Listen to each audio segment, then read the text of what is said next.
चांद के दक्षिणी ध्रुव पर सफल लैंडिंग के बाद अब भारत सूरज पर जाने की तैयारी कर रहा है। इसरो का अगला मिशन सूर्ययान है, जिसे 2 सितंबर को श्रीहरिकोटा स्पेस सेंटर से लॉन्च किया जाएगा। इसरो के space application director M Desai ने इस बात की जानकारी दी है। भारत का ये पहला सूर्य मिशन है, जिसका नाम आदित्य L1 रखा गया है। इसरो अपने इस मिशन में सूर्य से निकलने वाली किरणों का अध्ययन करेगा। तो चलिए इस वीडियो में सूर्य मिशन के बारे में डिटेल में जानते हैं।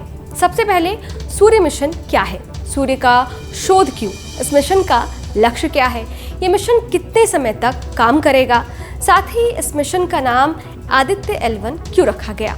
नमस्ते, मैं हूं अदिति शाह और आप देख रहे हैं न्यूज़ नेशन का डिजिटल प्लेटफॉर्म। हमारा ब्रह्मांड असंख्य तारों से बना है। वैज्ञानिक ब्रह्मांड का भविष्य जानने में जुटे हैं। इसी क्रम में जिस सौर मंडल में हम रहते हैं, उसे समझने के लिए सूर्य को जानना बेहद ज़रूरी है। सूर्य से जितनी मात्रा में ऊर्जा यानी कि एनर्जी और तापमान निकलता है, उसका अध्ययन धरती पर नहीं किया जा सकता।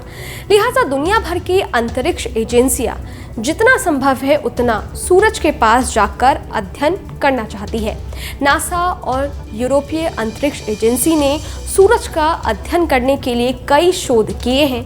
इसरो भी आदित्य L1 के जरिए सूर्य की डिटेल स्टडी करना चाहता है। आदित्य L1 को पृथ्वी से सूर्य की ओर करीब 15 लाख किलोमीटर पर स्थित लैग्रेंज 1 पॉइंट पर पहुंचना है।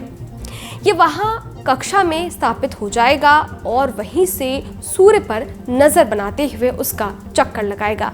अब लैग्रेंज पॉइंट क्या है वो भी समझ लीजिए। लैग्रेंज पॉइंट धरती और सूरज के बीच की वो जगह है जहां से सूर्य को बगैर किसी रुकावट के देखा जा सकता है।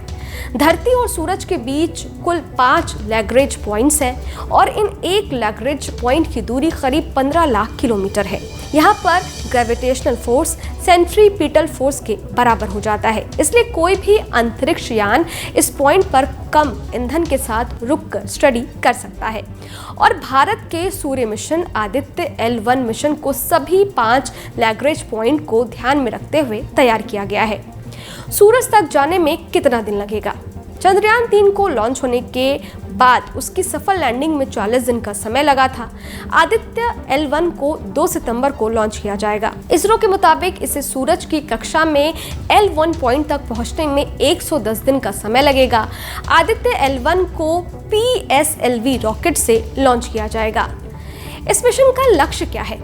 आदित्य L1 सूर्य के फोटोस्फेयर यानी कि सूरज का वो हिस्सा जो हमें दिखता है, बाहरी वायुमंडल यानी कि क्रोमोस्फेयर, सूर्य की दिखाई देने वाली सतह, फोटोस्फेयर के ठीक ऊपर, और कोरोना, सूर्य के कुछ हजार किलोमीटर ऊपर की बाहरी परत, इसके चुंबकीय क्षेत्र यानी कि मैग्नेटिक फील्ड, टोपोलॉजी और सौर वायु का अध्ययन करेगा।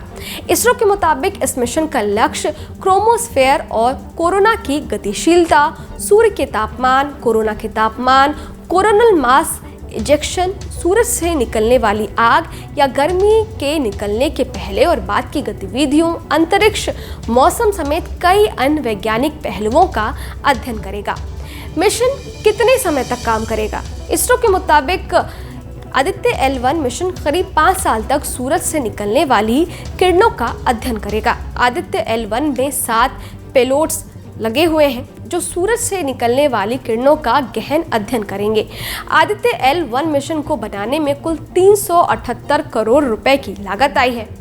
अब बात कर लेते हैं इस मिशन में क्या क्या कौन कौन सी चुनौतियां हैं। इसरो के सामने सबसे बड़ी चुनौती आदित्य L1 को लैग्रेंज 1 पॉइंट तक भेजने की है, जिसकी दूरी 15 लाख किलोमीटर बताई जाती है। धरती से चांद करीब 3 लाख किलोमीटर की दूरी पर है और वहां तक अपने चंद्रयान को उतारने में भारत को अब जाकर कामयाबी मिली है।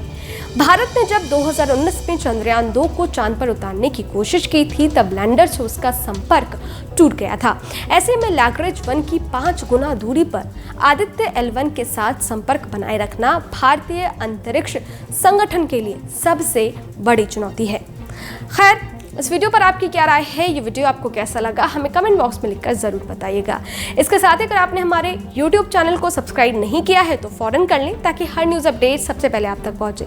डिटेल स्टोरी के लिए आप हमारी वेबसाइट newsnationtv.com पर भी विजिट कर सकते हैं। शुक्रिया।